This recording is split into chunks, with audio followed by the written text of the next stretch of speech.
Party દિલ્હીના રાજ્યસભાના સાંસદ સંજયસિંહે ભરૂચ ખાતે ભાજપ અને મોદી પર શાબ્દિક પ્રહારો કરવા સાથે ઇન્ડિયા ગઠબંધન 300 થી વધુ સીટ મેળવી સરકાર બનાવશે તેવો વિશ્વાસ વ્યક્ત કર્યો હતો। અંકલેશ્વર ખાતે ચૈતર વસાવાના પ્રચારમાં પદયાત્રામાં જતા પૂર્વે આપના સાંસદ સંજયસિંહે ભરૂચ ખાતે ટૂંકા રોકાણ દરમિયાન પત્રકારોની સાથે વાતચીતમાં જણાવ્યું કે ભાજપ અને મોદીએ જે સુરતમાં કર્યું તે શરૂઆત છે, આવી જ રીતે આખા દેશમાં કરશે અને આ ચૂંટણી છેલ્લી બની હશે તેમ કહી આ સંવિધાન બચાવવાની ચૂંટણી હોવાનો આક્ષેપ કર્યો હતો।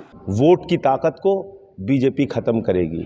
दलितों के, पिछड़ों के, शोषितों के, वंचितों के जो आरक्षण की व्यवस्था है उसको बीजेपी खत्म करेगी। और मैं कोई ऐसी बात नहीं कह रहा हूँ। अमित शाह जी ने क्या कहा था, 50 साल इस देश के ऊपर राज करेंगे, क्योंकि चुनाव खत्म करना है। मोहन भागवत जी ने क्या कहा था, आरक्षण खत्म होना चाहिए। मोहन वैद्य जी ने क्या कहा था, आरएसएस के बड़े नेता हैं, आरक्षण खत्म होना चाहिए। सूरत में क्या हुआ, बगैर चुनाव के बीजेपी जीत जाती है, बगैर चुनाव के। कभी हमने आज़ादी के बाद ऐसा सुना नहीं। तो ये तो सूरत तो शुरुआत है, सूरत तो झांकी है, पूरा देश बाकी है। पूरे देश में चुनाव को ख़त्म करेंगे, संविधान को ख़त्म करेंगे, आरक्षण को ख़त्म करेंगे। इसलिए लोगों से अपील करने आया हूँ। 5 विधायक आपने विधानसभा में जिताए थे, 14% आपने वोट दिया था। आज हमारी 2 सीट हम लोग भावनगर, भरूच लड़ रहे हैं और हमारे एक बड़े नेता चैतर वसावा जी जो कि बहुत मजबूती से चुनाव लड़ रहे हैं और चुनाव जीत रहे हैं, इनको सबका वोट यहाँ पे मिल रहा है। वो चाहे आदिवासी समाज का हो, वो चाहे अलग अलग वर्ग के व्यापारी समाज का और बाकी वर्ग के लोगों का हो, राजपूत समाज का हो, अल्पसंख्यकों का हो, सबका वोट इनको मिल रहा है। आज पूरे देश का, गुजरात का राजपूत समाज आक्रोशित है, दुखी है। इसलिए मैं कहता हूँ, आपको लड़ाई लड़ना है, हमसे लड़िए। हमारे समाज के बहु बेटियों पे सवाल उठाएंगे, कतई बर्दाश्त नहीं किया जाएगा। सूद समेत आपको जनता जवाब देगी, समाज जवाब देगा इस चुनाव के अंदर। आज हम चुनाव लड़ रहे हैं अपने काम के नाम पे।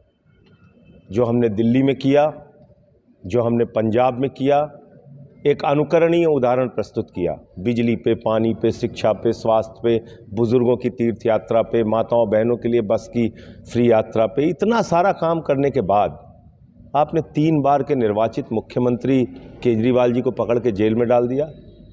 तो मैं गुजरात की जनता से, भरूच की जनता से हाथ जोड़कर अपील करने के लिए आया हूँ कि जेल का जवाब वोट से दीजिए। और आपको तो 2 जेल का जवाब वोट से देना है।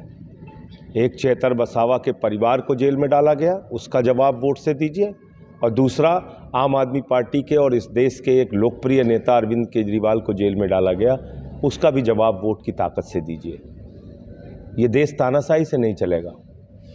और जिस प्रकार बीजेपी की सोच है, मैं कहना चाहता हूँ, सूरत तो शुरुआत है, सूरत तो झांकी है, पूरा देश बाकी है। पूरे देश में भारतीय जनता पार्टी चुनाव खत्म करेगी। તેઓએ ખોટી રીતે વિપક્ષના નેતાઓને જેલમાં નાખવામાં આવતા હોવાનો પણ આક્ષેપ કર્યો હતો। ગઠબંધનના પીએમ ચહેરાના મુદ્દે નિષ્ઠાવાન અને प्रामाणिक व्यक्ति આવશે તેમ કહી जवाब આપ્યો હતો। जो भी भारत का प्रधानमंत्री होगा इंडिया गठबंधन का, ना तो नाली के गैस से चाय बनवाएगा, ना कोरोना ठीक करने के लिए आपसे ताली और थाली बजवाएगा। मैं इतना ही खाली कहता हूँ, एक योग्य और सुयोग्य व्यक्ति भारत का प्रधानमंत्री बनेगा इंडिया गठबंधन की सरकार बनने के बाद। भाजपना 400 पारने पण जुमलो कही कटाक्ष पण कर्यो हतो। देखिए, बंगाल में बोले 200 पार, आई 77। झारखंड में बोले 65 पार, आई 23। दिल्ली में बोले 45 पार, आई 8। हरियाणा में बोले 75 पार, आई 40। महाराष्ट्र में बोले 150 पार, आई 105। मिजोरम गए थे लोग, बोले 21 पार, 21 पार, 21 पार, आई 1 सीट, 1 सीट। अभी कह रहे हैं 400 पार, 400 पार, 400 पार। जनता कह रही है तड़ी पार, तड़ी पार, तड़ी पार। तो इसलिए इनको इस बार जनता सबक सिखाएगी। ये चुनाव जनता ने अपने हाथ में ले लिया है। महंगाई बहुत बड़ा सवाल है, बेरोजगारी बहुत बड़ा सवाल है। 1.5 करोड़ बच्चों का पेपर लीक के कारण जीवन बर्बाद हुआ है। 1.5 करोड़ बच्चों का। आपके गुजरात में कितनी बार पेपर लीक हुआ? लोगों के जीवन बर्बाद कर रहे हैं आप। 5-5 हज़ार के कॉन्ट्रैक्ट के जॉब देते हैं। तो इस बार नौजवान दुखी है, महंगाई से हमारी माताएं बहनें दुखी हैं। क्या कहते थे, 40 रुपये में डीजल हो जाएगा, 50 रुपये में पेट्रोल हो जाएगा। नौजवान जाता है बैंक में, हमारा 15 लाख आया कि नहीं, 15 लाख आया कि नहीं। आपने पूरे देश को मूर्ख बना रखा है। 200 लाख करोड़ रुपए का कर्जा हिंदुस्तान के ऊपर है। आप कहते हैं देश दुनिया की 5वीं बड़ी अर्थव्यवस्था है हम, और प्रति व्यक्ति आय के नाम पे हम 142वें स्थान पे हैं। तो इसलिए जो ये जुमलेबाजी हैं, 400 पार, 500 पार, अरे भाई आप 700 पार कहिए, हम थोड़ी रोक सकते हैं आपको। आप कह सकते हैं अखंड भारत से 700 सीट आएगी हमारी, कुछ श्रीलंका से आएगी, कुछ बांग्लादेश से आएगी, कुछ अफगानिस्तान से आएगी, कुछ पाकिस्तान से आएगी। कहिए, रोकने कहने में थोड़ी रोक है। भाजपा लगातार अरविंद केजरीवाल का इस्तीफा मांग रहे जेल में होने के कारण, तो मणिपुर के सीएम का इस्तीफा क्यों नहीं मांगती भाजपा?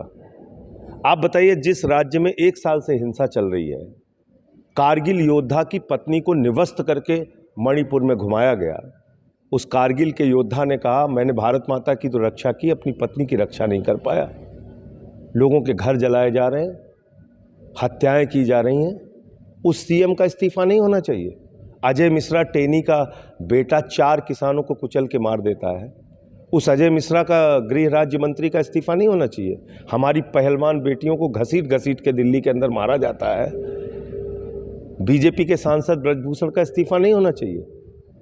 अरविंद केजरीवाल, जिन्होंने बिजली पे, पानी पे, शिक्षा पे, स्वास्थ्य पे, बुजुर्गों की तीर्थ यात्रा पे, माताओं बहनों के लिए बस की फ्री यात्रा पे काम किया, उनका इस्तीफा होना चाहिए। तो इसलिए ये बिल्कुल नाजायज़ मांग है। अरविंद केजरीवाल जी मुख्यमंत्री थे, हैं और रहेंगे।